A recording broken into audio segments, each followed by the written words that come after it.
To expedite an orderly and safe flow of IFR departures at busy terminal areas, Instrument Departure Procedures, or DPs, were created. These procedures and charts simplify departure for you and controllers, provide a transition between the airport and en route structure, as well as reduce frequency congestion. For example, prior to DPs, a clearance might have sounded like this. Cessna 385 X-Ray Yankee cleared to the Salt Lake City Airport as filed. Maintain 17,000. Maintain runway heading until reaching 9,000. Turn left heading 250. Intercept the 268-degree radial of Denver Vortac. Cross super intersection at or above 13,300.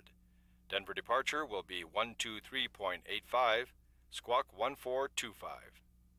Imagine the time it would take and the problems it could cause to repeat this type of clearance for every aircraft taking off at places like JFK in New York, O'Hare in Chicago, Los Angeles International, or Denver International Airport. DPs help alleviate this communications congestion by consolidating several individual procedures into one standard procedure. This is what the clearance might sound like if you received it with an instrument departure procedure.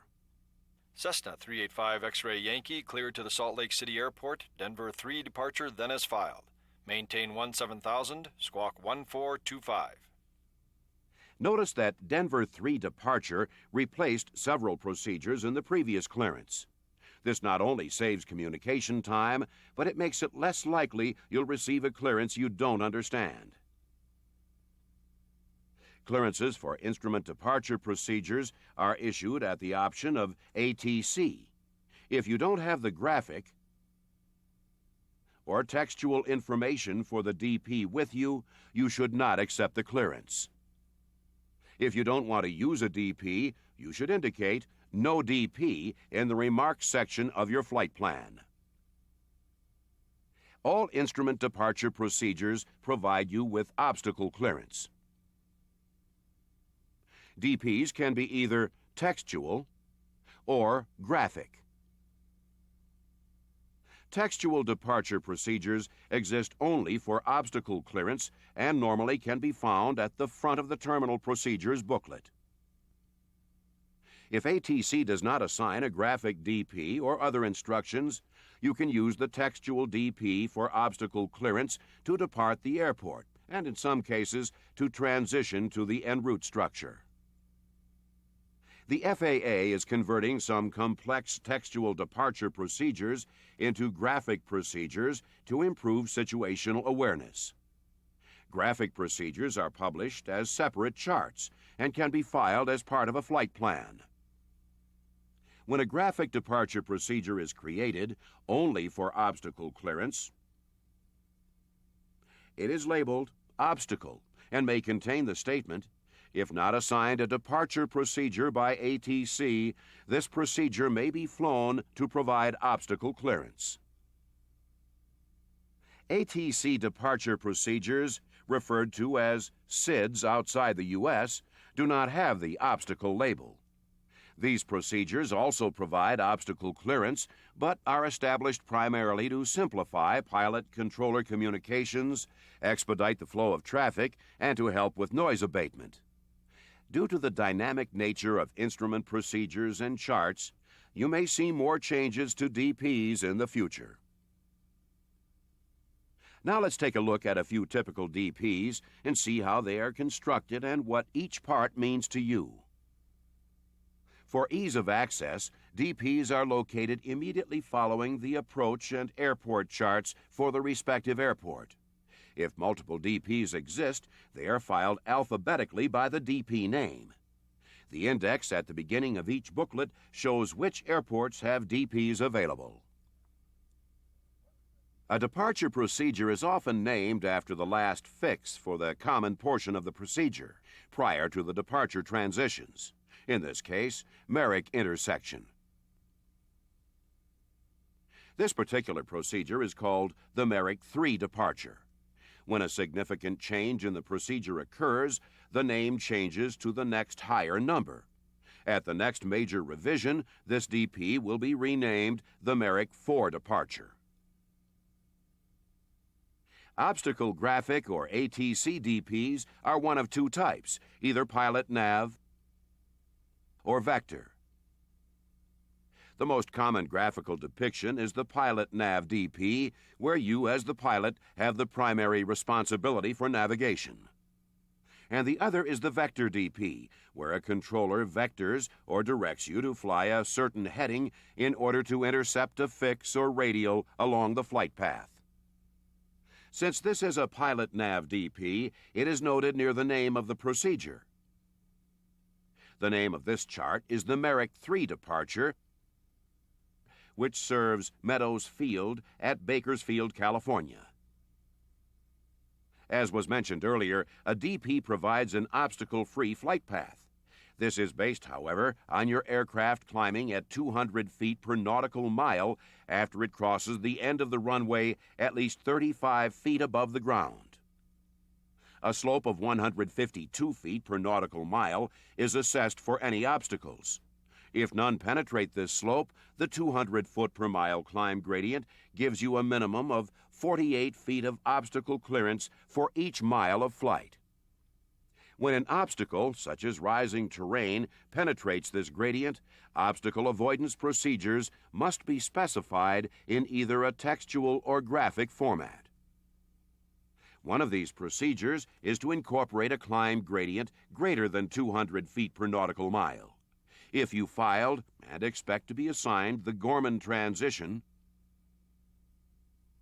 the minimum climb gradient is 220 feet per nautical mile to 9,500 feet. Note that the climb gradient is in feet per nautical mile. Since your VSI only measures feet per minute, you must convert the climb gradient into something which is easily measured.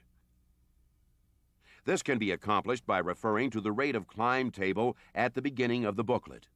For example, if you need to climb at 300 feet per nautical mile and your ground speed is 80 knots, you must maintain a climb rate of at least 400 feet per minute. Pilot nav DPs usually consist of departure routes identified by bold lines and transition routes identified by thinner lines. The departure routes all terminate at a fix, in this case, the Merrick intersection, where the transition routes begin. A transition route name usually corresponds to the name of the fix where the transition route ends. For example, the Gorman transition terminates at the Gorman Vortac. When DP charts cover large geographical areas, they may not be drawn to scale. This means distances cannot be accurately measured with a plotter. On some DPs, the distance from the airport or runway to the DP fix will be given, such as approximate distance from takeoff area to Merrick intersection, 16 nautical miles. This value is included to help you determine the approximate mileage for flight planning purposes. However, actual track mileages are depicted along the transition routes. When filing an IFR flight plan that incorporates a DP, you should use the computer departure code, including the departure name and, if appropriate, transition name. For example, if you're using the Merrick 3 departure to Merrick intersection and then proceeding en route from there, the code MARIC3.MARIC should be used on the flight plan. If the flight is composed of a departure and transition route, such as the Gorman transition, the code MARIC3.GMN should be used. By using the computer codes, you not only help the flight service station specialist, but you also help yourself.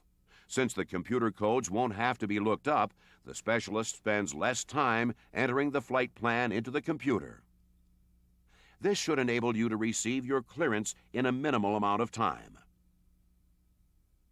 You must carefully review any departure procedure, required performance and equipment criteria. Some high-performance procedures are depicted here. The other type of instrument departure procedure is the vector DP. An example of this type of DP is the San Francisco 8 departure.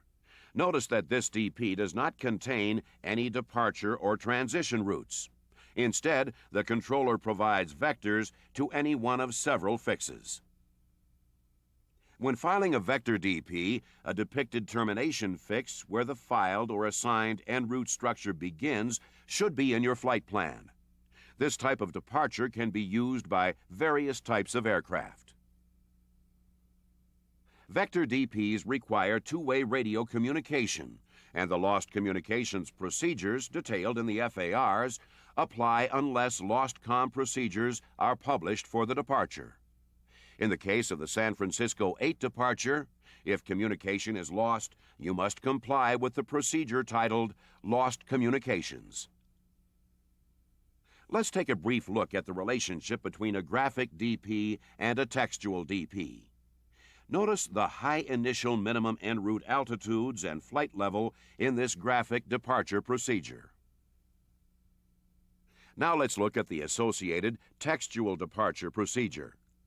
Note the altitude requirement for aircraft departing westbound from Denver between the 234 and 312 degree radials to ensure obstacle clearance.